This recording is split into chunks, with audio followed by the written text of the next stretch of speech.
कितनी दूर दूर से आप 500 kilometre, 200 kilometre, 50 kilometre, 10 kilometre, 20 kilometre दूर से चल चल कर, जब वहाँ से चले थे 50 किलोमीटर था, और आगे बढ़े 25 किलोमीटर हो गया, और आगे बढ़े 10 किलोमीटर हो गया, और आगे बढ़े 5 किलोमीटर हो गया। आप इतनी दूर से चलते चलते चलते चलते चलते चलते दूरी कम होती चली गई और आप कथा के पंडाल में पहुंच गए और कथा आपको प्राप्त हो गई। जब इतनी दूर से चलकर धीरे धीरे आगे बढ़े तो दूरी कम हो गई और कथा आपको मिल गई। उसी तरह रोज शिव महापुराण की कथा जो टीवी पर सुन रहे हैं, जो फेसबुक पर सुन रहे हैं, जो पंडालों में कथा सुन रहे हैं, रोज प्रतिदिन हम कथा सुन रहे हैं, इसका मतलब है हम धीरे धीरे आगे बढ़ते चले जा रहे हैं। अपने घर से चले थे, धीरे धीरे बढ़े थे, बढ़ते बढ़ते गए, बढ़ते बढ़ते गए तो कथा प्राप्त हो गई। उसी तरह रोज कथा सुनते चले जाओगे, बढ़ते चले जाओगे, बढ़ते चले जाओगे तो एक दिन भोलेनाथ भी प्राप्त हो जाएगा, ये निश्चित है। 17 वर्ष के बाद भी एक विश्वास, एक आस, एक भरोसा, एक दृढ़ता नहीं तोड़ी। और जब 17 वर्ष के बाद जब विश्वास नहीं टूटा, भरोसा नहीं टूटा, मात्र टीवी पर कथा सुनकर भरोसा इतना दृढ़ हो गया, इतना दृढ़ हो गया कि मेरे बाबा को गोदी में संतान देना ही पड़ी। ये शिव तत्व है।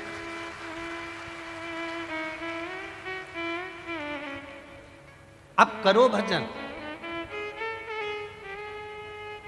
कितनी दूर से चले आप, कितने दूर से अपने अपने घरों से चले, 50 kilometre, 30 kilometre, 40 kilometre, 100 kilometre, 80 kilometre, 17 kilometre चलते चलते चलते चलते चलते चलते कथा तक पहुंच गए।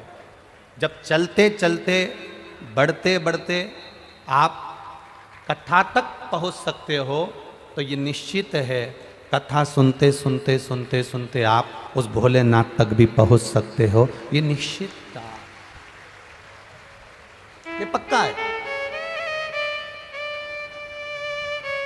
आप उसकी चौखट तक जाना है, आपको उसके दरवाजे तक जाना है, आपको उसके द्वार तक जाना है, तो वो भक्ति के बल पर जाना है। बोल बम का नारा है, हम उसके सहारे, हम उसके बल पर, हम उसके विश्वास पर उसको प्राप्त कर सकते हैं।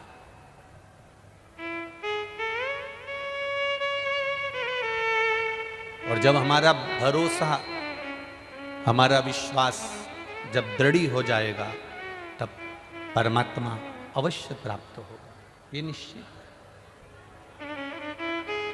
भरोसा जब दृढ़ हो गया, विश्वास जब पक्का हो गया, परमात्मा मिलेगा। मनुष्य में, जानवर में, पशु में, पक्षी में एक सबसे बड़ा अंतर है। पशु, पक्षी, जानवर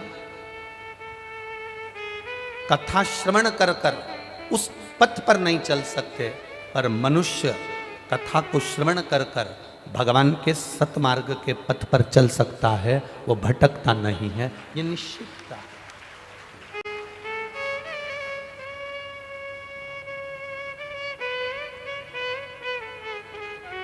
एक मानव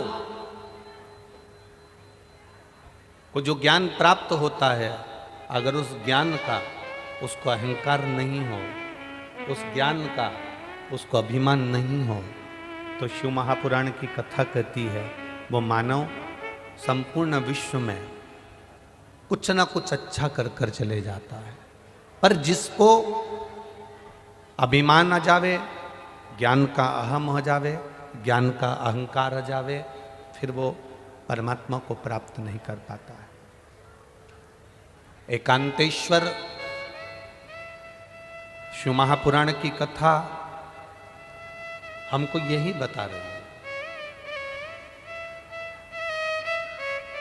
एकांतेश्वर शंकर भगवान की कथा हमको ये कह रही है,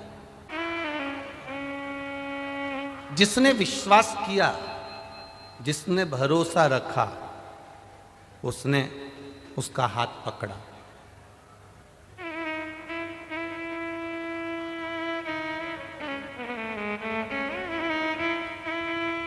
शिव कथा शंकर भगवान को चढ़ाया गया एक लोटा जल खाली नहीं जाता है। जिसने महादेव को एक लोटा जल चढ़ाया है, महादेव ने उसका जल चढ़ाने वाले हाथ को मेरे महादेव ने पकड़ लिया, और पकड़ लिया तो उसको पार लगा दिया।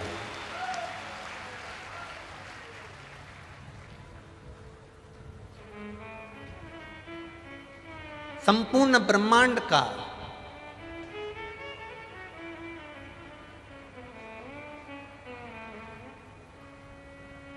महाराज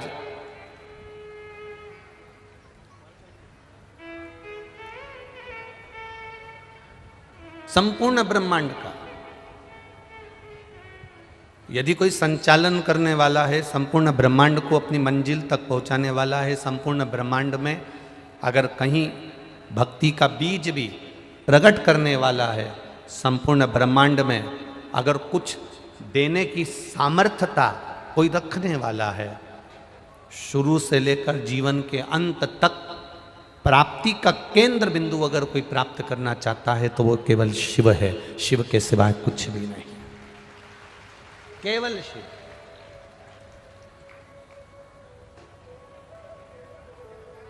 अगर कोई झूठे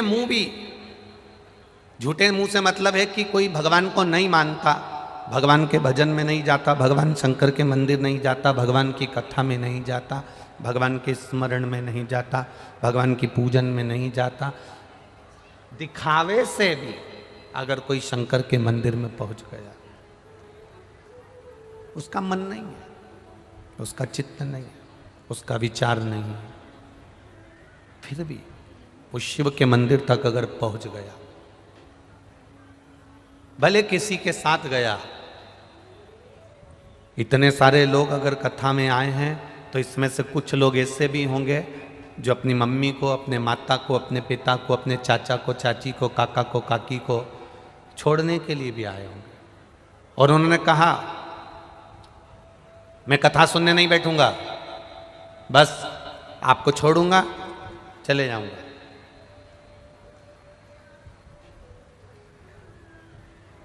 केवल आपको छोड़ूंगा और चले जाऊंगा। और घर के बच्चों ने जब कहा कि मैं आपको छोड़ूंगा और चले जाऊंगा, तो घर के लोगों को कह देना चाहिए ठीक है, तो हमको उसके दरवाजे तक छोड़ दे और फिर चले जा, मना नहीं है। घर के बच्चे एक बार उसके दरवाजे तक पहुंचे तो भले हमको छोड़ने पहुंचे, पर मंदिर के द्वार तक, कथा के पंडाल तक, भगवान की शरणागति तक आए तो जो एक बार बच्चा अपने माता पिता को कथा स्थल तक छोड़ने आ जाता है, जो एक बार बच्चे अपने माता पिता को मंदिर तक छोड़ने आ जाते हैं, तो मंदिर का सेठ, मंदिर में रहने वाला भोलेनाथ और मेरे शिव महापुराण उस बच्चे का हाथ भी पकड़ लेते हैं, भले छोड़ कर गए,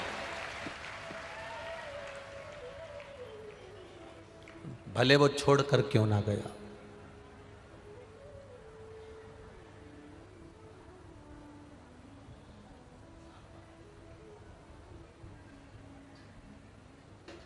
जिसने भले कहा मैं कथा में नहीं बैठूंगा, मेरे पास इतना समय नहीं है कि मैं कथा में बैठूं, छोड़ूंगा, चले जाऊंगा। हाँ, पति ने कहा मैं कथा में नहीं बैठूंगा, छोड़ूंगा और चले जाऊंगा। हाँ, कोई बात नहीं, तुम चलो तो छोड़ के तो आओ।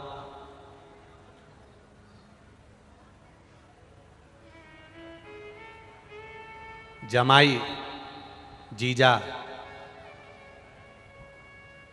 जब अपनी पत्नी को मायके छोड़ने के लिए जाता है, भले वो दरवाजे पे से छोड़कर चले जाए, पर सम्मान तो मिलता है ना कि जीजा जी आए हैं, जीजा जी आए हैं, बहनोई आया है, पानी पिला दो। भले वो छोड़कर जा रहे हैं, उसने कहा मैं रुकूंगा नहीं। पर दरवाजे तक आए तो जमाई अपनी पत्नी को मायके छोड़ने के लिए आता है, भले अंदर प्रवेश करे ना करे, घर के अंदर आए ना आए, दरवाजे से भी अगर लौट कर जाएगा तो भी सास ससुर उसको तिलक करके 500 रुपए का लिफाफा कपड़े दे देते हैं, क्योंकि जमाई आया है। उसी तरह तुम्हारा बच्चा, तुम्हारा बेटा, तुम्हारी बेटी, तुम्हारे परिवार वाले भले अंदर आए ना आए, बाहर से भी अगर कथा में छोड़कर चले गए तो भी मेरा महादेव कुछ ना कुछ तो दे ही देता है। वो शिव है।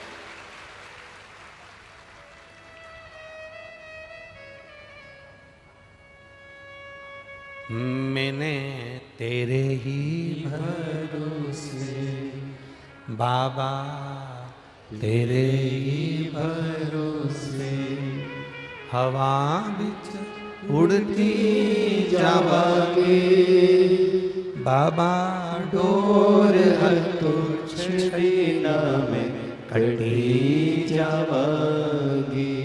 भोले मैं तेरी पतंग, शंभो मैं तेरी पतंग।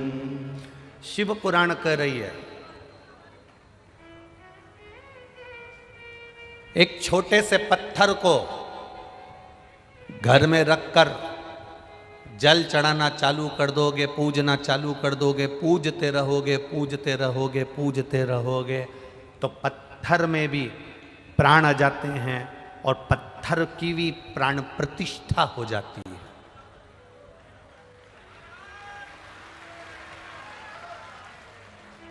एक पत्थर को तुमने पूजना चालू करा, एक पत्थर को तुमने परमात्मा मान लिया, एक पत्थर को तुमने परमेश्वर मान लिया, एक पत्थर को तुमने पूजना चालू करा, तो पत्थर में प्राण आ जाते हैं और उसकी प्राण प्रतिष्ठा हो जाती है। मंदिरों में राम जी की मूर्ति, कृष्ण जी की मूर्ति, शंकर जी की मूर्ति, देवताओं की मूर्ति सब पत्थर की होती है, सब पत्थर की है। ब्राह्मण देवता, भूदेवता, विद्वत ब्राह्मण, संत, साधु, गुरुजन जब उस पत्थर की मूर्ति की पूजन करना चालू करते हैं, पत्थर की मूर्ति को जब प्राण देना चालू करते हैं, पत्थर की मूर्ति की जब पूजन चालू करते हैं, तो उसमें प्राण आ जाते हैं और उसकी प्राण प्रतिष्ठा हो जाती है।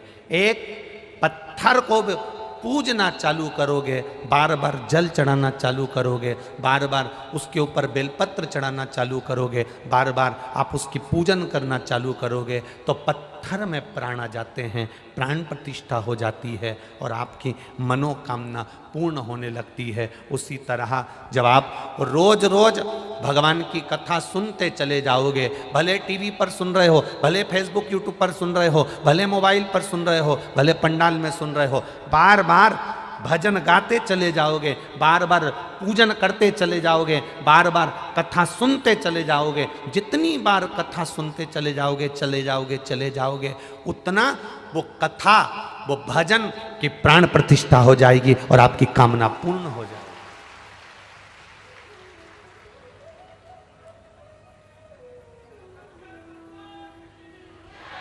भजन के बल को बढ़ाओ,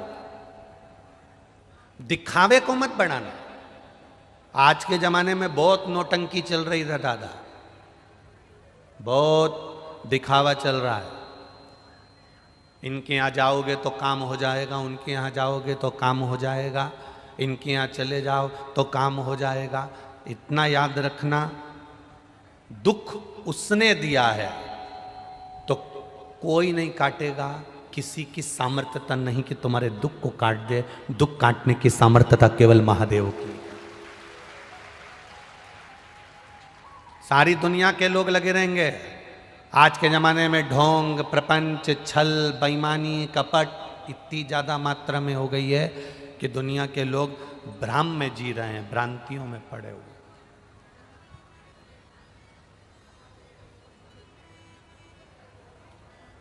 अपने कर्म पर विश्वास करना। आप चलकर यहां पहुंचे हो, आपने खुद कर्म किया है, अपने शरीर को कष्ट दिया, इसलिए शिवपुराण तक पहुंचे। कर्म पर विश्वास करना। दुकान पर बैठोगे, काम करोगे, मेहनत करोगे, फल जरूर मिलेगा। बैठकर भजन करोगे, भगवान जरूर मिलेगा। फैक्ट्री में नौकरी कर रहे हो, कर्म करोगे, तनख्वाह जरूर मिलेगी, जरूर। कर्म करोगे, फल मिलेगा। कई लोग ऐसे भी हैं जो कर्म करना ही नहीं चाहते।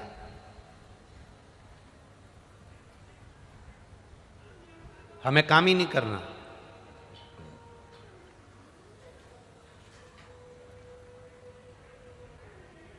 कई लोग कहते हैं सीहोर वाले महाराज जी ने कह दिया कि बेलपत्री पर शहद लगाओ और शिव जी को चिपकाकर परीक्षा देने चले जाओ।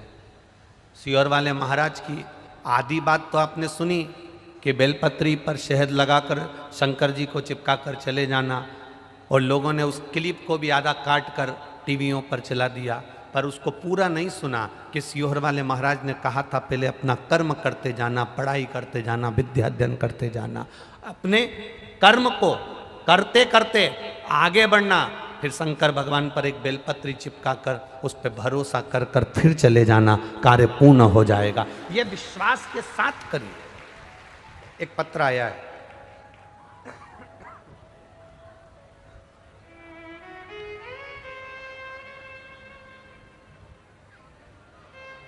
मेरा नाम नाश्ते की प्लेट है। मेरा नाम सरोज सेन है, मैं रायपुर से आई हूँ। सरोज जी कहीं बैठी हों तो हाथ हिलाइएगा। सरोज सेन आप ही हैं? दोनों हाथ ऐसे हिला दीजिएगा।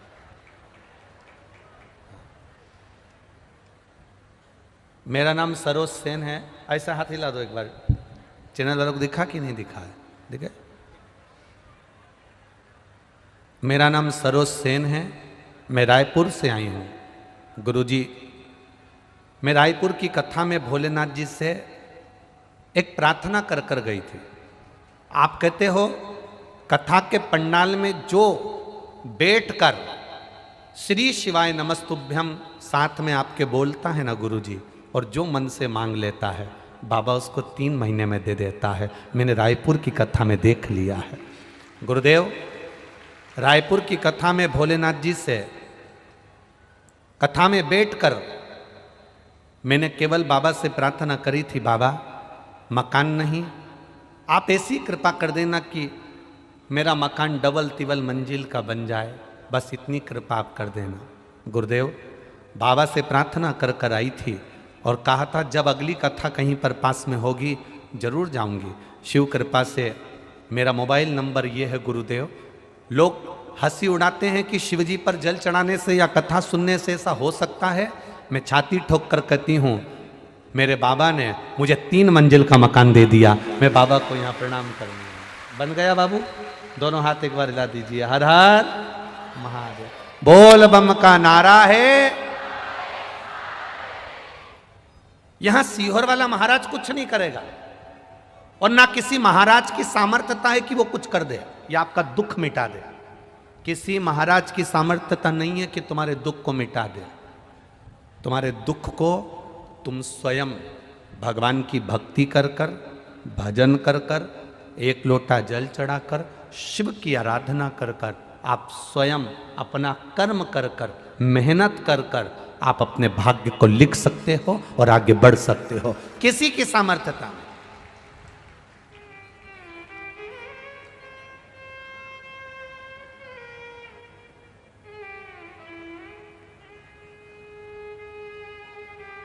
कौन की सामर्थ्यता हो? लिखने वाला वो है।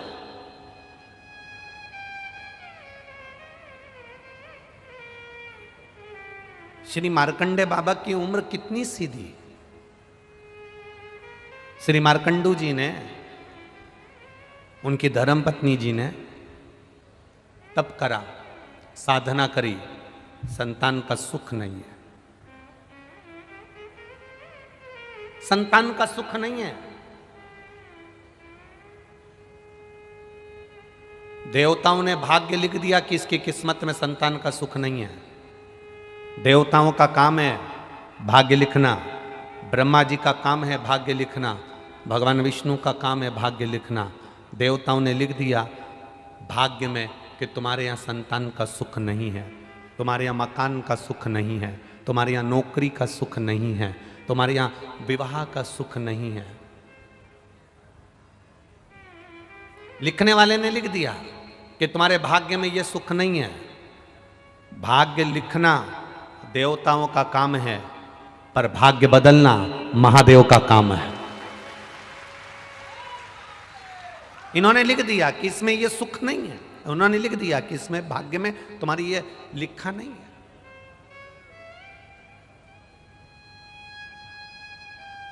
दुनिया में किसी की सामर्थ्यता नहीं कि तुम्हारा भाग्य लिख दे, तुम्हारा भाग्य बता दे।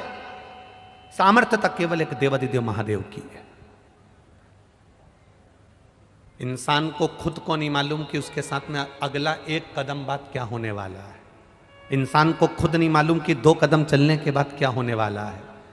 इंसान को खुद नहीं मालूम कि थोड़ी देर बाद उसके साथ क्या होगा। भगवान ने यह गुण किसी को नहीं दिया कि कोई किसी का भाग्य बता दे या किसी का भाग्य लिख दे।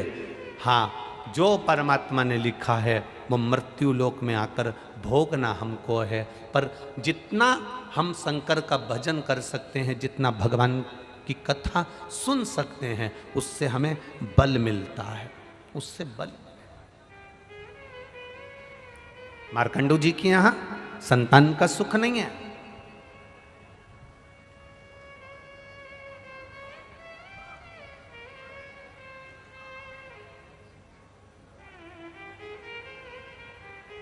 ग्यारह जन्म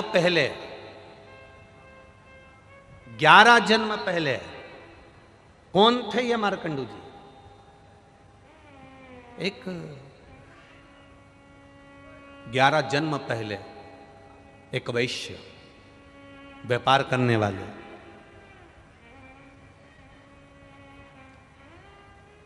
इनकी पत्नी के परिवार में से सब शांत हो गए थे। केवल एक अकेला घर में इनका एक साला बच गया था।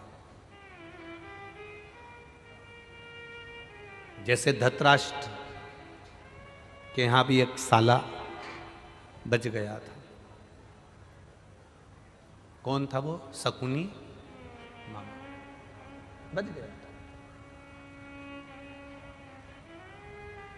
अब पूर्व में ये वैश्य थे, खूब अच्छा कर्म करा, कभी किसी का दिल नहीं दुखाया इन्होंने। दुकान तो करी, व्यापार तो करा, पर किसी का मन नहीं दुखाया। धीरे धीरे धीरे धीरे साले को दुकान में लगा लिया। साले से इन्होंने एक बात जरूर कही कि देखो किसी का मन नहीं दुखाना है। साले ने कहा जी जीजा जी, मैं किसी का मन नहीं दुखाऊंगा, व्यापार करूंगा, अच्छे से करूंगा। साला खुद की कमाई करने के लिए अनाज में कंकर मिलाने लगा, कंकर मट्टी मिलाने लगा। कंकर मट्टी के वजन के बराबर अनाज अलग कर लेता और उसको बेचकर खुद का पैसा बना लेता। अब कर्म की गति देखिए कितनी विचित्र है। कंकर मिट्टी अनाज में बिकने लगा। एक विधवा ब्राह्मणी रहती थी और उस विधवा ब्राह्मणी का 2 पुत्र थे और वो 2 पुत्र इस अनाज को खाए, पेट में उनके पत्थर जम गया, मिट्टी जम गई और वो दोनों पुत्र धीरे धीरे कर कर मर गए। ब्राह्मणी को मालूम पड़ा, वेदों ने बताया, औषधि देने वाले जितने भी वैदिक आए, जिन्होंने वेद बताए कि तुम्हारे बच्चों के पेट में मिट्टी पत्थर जम गया इसलिए तुम्हारे बच्चे मर गए। विधवा को मालूम पड़ा कि उस सेठ जी के यहाँ से अनाज आता था। सेठ जी के यहाँ पहुंची और जाकर उस विधवा ने उस सेठ जी से कहा, सेठ जी आज मेरे बच्चे मेरे सामने अधोगति में मरे हैं। जब तुम्हारे बच्चे मरेंगे तब तुम्हें मालूम पड़ेगा।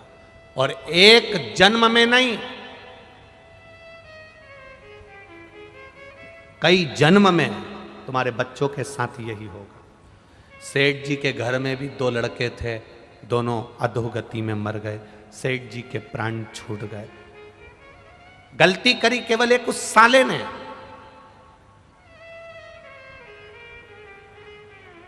पर दुकान थी जीजा जी की, व्यापार था जीजा जी का, इसलिए भोगना भी जीजा जी को पड़ा।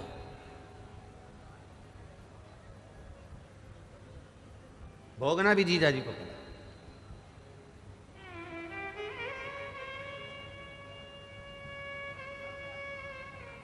प्राण छूट गए। जीजा जी वो वैश्य शांत हो गया, समाप्त हो गया, विष्णुधर बना। फिर धीरे धीरे धीरे धीरे 1 जन्म, 2 जन्म, 3 जन्म, 4 जन्म निकलते निकलते निकलते निकलते कई जन्मों के बाद में फिर मार्कंडू जी बने।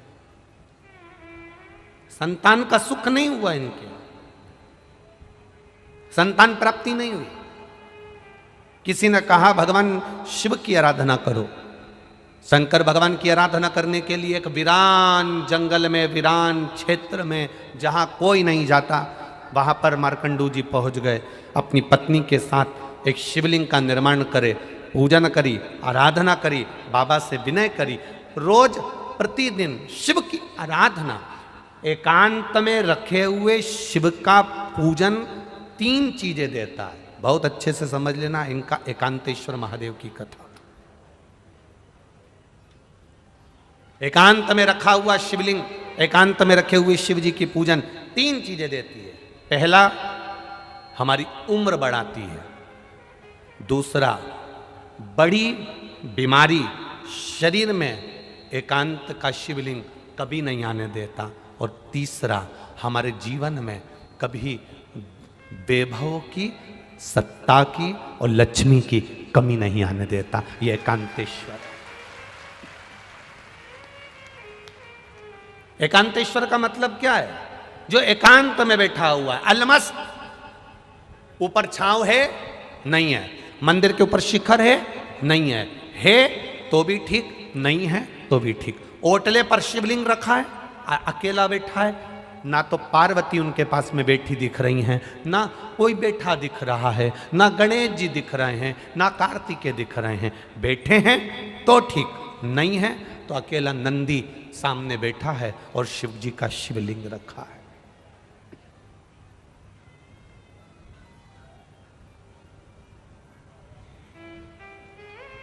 अकेले।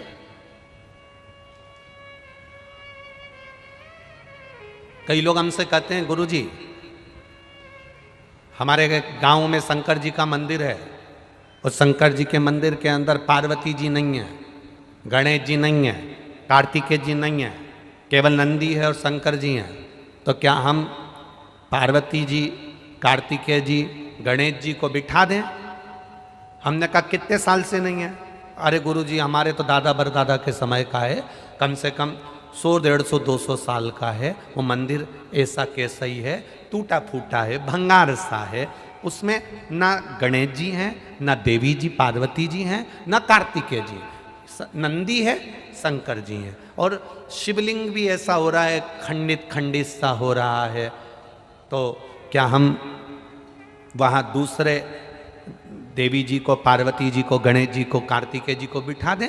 हम उनसे कहते हैं किसी को बिठाने की जरूरत नहीं है। हमने पहले भी कथा में कहा, आप लोगों को समझाया कि ये शिवलिंग है, ये जलाधारी है, ये चरण है। ये शिवलिंग शंकर जी का प्रतीक है, ये जलाधारी पार्वती जी का स्थान है, जहाँ से जल बहता है। वहाँ गणेश जी, कार्तिकेय जी हैं, बीच में मोटी सी लाइन अशोक सुंदरी है, ऊपर जो जल टपक रहा है वो शिव जी की 5 लड़कियाँ जया, विषहरा, शामरीबारी, दौतली और देव हैं। शंकर भगवान का संपूर्ण परिवार इस शिवलिंग के अंदर है। अगर गणेश जी, कार्तिकेय जी, पार्वती जी कोई नहीं भी है तो चिंता करने की जरूरत नहीं है, क्योंकि महादेव वहाँ एकांत में बैठे हुए हैं। एकांतेश्वर।